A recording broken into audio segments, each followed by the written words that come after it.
שמש דקה ומרפא בכנפיה.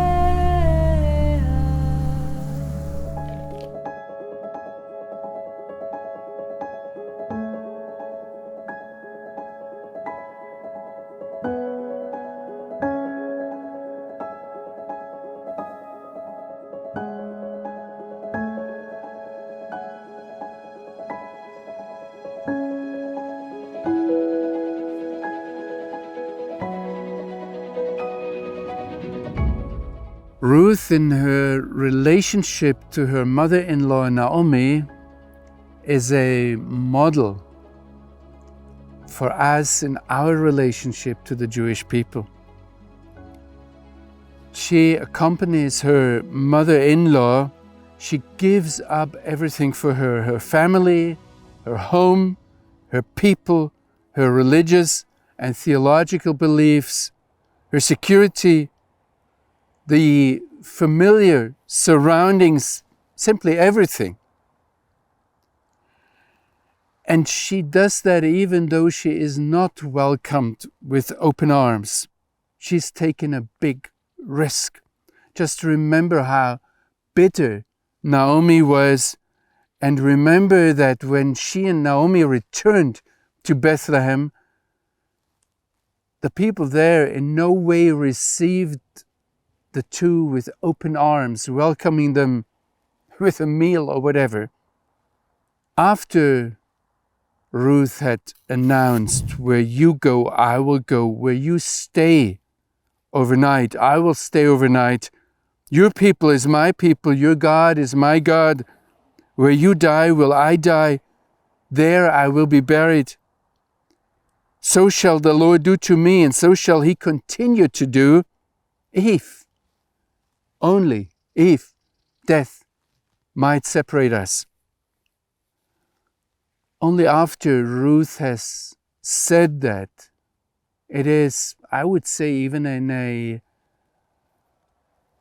cold, matter-of-fact manner, the scroll of Ruth over and over again emphasizes that Ruth is the Moabitess. And Naomi doesn't give the impression that she is overly enthusiastic that Ruth is following her. Nonetheless, Ruth goes with her, commits herself to Naomi, and gives up everything. I try to teach you to see the big lines throughout the Bible, and I'd like to just hint at the fact that this love for Israel is something that goes throughout the Bible, that kind of accompanies us as we go through the different stories in the Bible. Look at Moses. The one true and living God had offered him. He actually was bitter. He was sour at Israel, who was dancing around the golden calf. He was in wrath and says, now let me alone. Let my wrath burn against them and consume them, and I will make you a great nation. The ironic fact is that God here actually offers to Moses what the church, the Christian church, dreamed of for 2,000 years. And Islam wanted always for the past 1,400 years to replace Israel as God's people. But then it is Moses who says, forgive them. But if you can't do that, then blot me out of the book that you have written. It is this very same love we find with the prophet Jeremiah, to whom God at least 3 times says, don't pray for this people. Don't intercede for them. I will not listen to you. Just think about that. If you want to make a prayer group for Israel, because somehow God has put this nation onto your heart, and then you get this promise, I will not hear you. It's very encouraging. It's depressing. And still, Jeremiah goes on. Or think of the Apostle Paul. He, in Romans 9, uses a wording that I found hardly a Bible translation that is really translating literally also what we see there from Paul's heart. Dares to translate there that Paul says, I commit myself with an oath in front of you, before you. I'm praying, I'm interceding for this nation.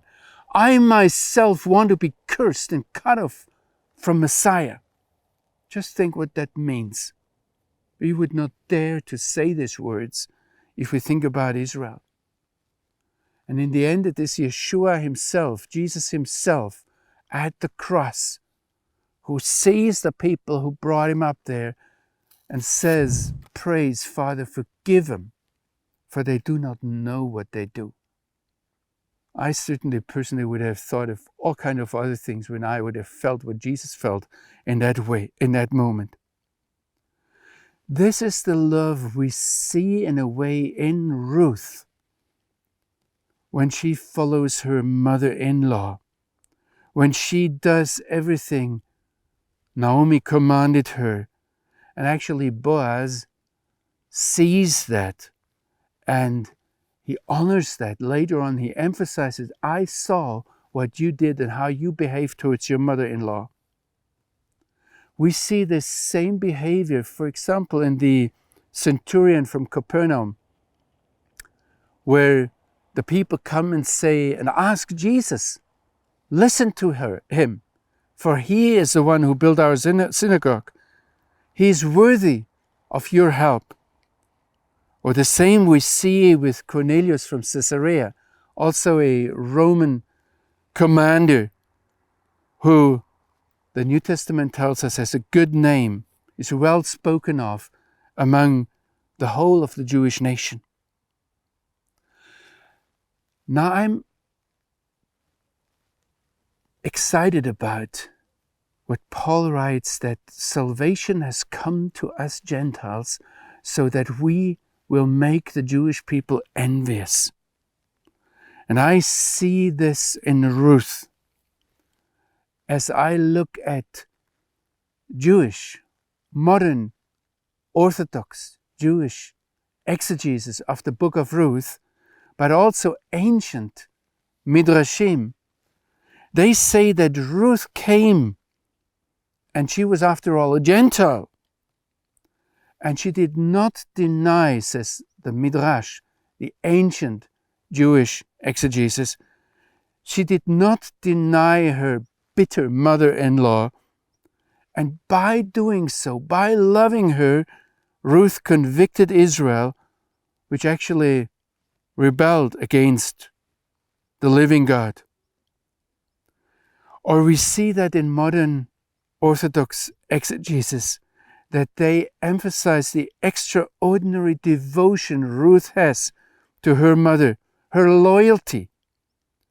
And against all logic, I quote here a lady from these hills, from these Judean hills, who expounded the book of Ruth and wrote a book about it. She says, against all logic, against her own self-interest, this Moabite woman relinquishes her future.